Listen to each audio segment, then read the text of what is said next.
Big boss house లో task ఒక పక్కన ఫన్ మరొక పక్కన అంటూ సందీప్ తో అయితే పల్లవి ప్రశాంత్ కుస్తీకి దిగారు. వాళ్ళిద్దరూ సరదాగా ఆడుకుంటున్నారు అనుకొని తేజ, శుభశ్రీ, శివాజీ వీరందరూ పక్కన ఉన్నప్పటికీ వారిద్దరిని పట్టించుకోలేదు. అది కాస్త వీరిద్దరి మధ్యన సీరియస్ అయిపోయింది. సందీప్ అయితే పల్లవి ప్రశాంత్ ని ఎలా అయినా తన నుండి వదిలించుకొని ముందుకు వెళ్ళాలనుకుంటాడు. కానీ పల్లవి ప్రశాంత్ ఉడుం పట్టు పట్టినట్లు అయితే సందీప్ ని వదిలిపెట్టిందే లేదు.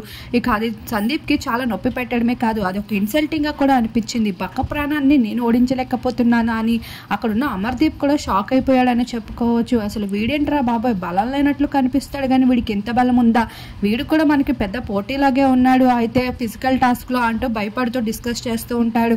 ఇక్కడ సందీప్ అయితే వదిలించుకోలేక లాస్ట్ లో అయితే ఎలాగోలో పల్లవి ప్రశాంత్ని తోసేసి బయటికి వచ్చేస్తాడు.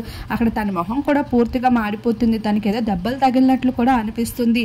అలా సందీప్ కి అయితే చివరిగా పల్లవి ప్రశాంత్ కున్న బలం ఏంటో అనేది క్లియర్ గా కనిపించేసింది.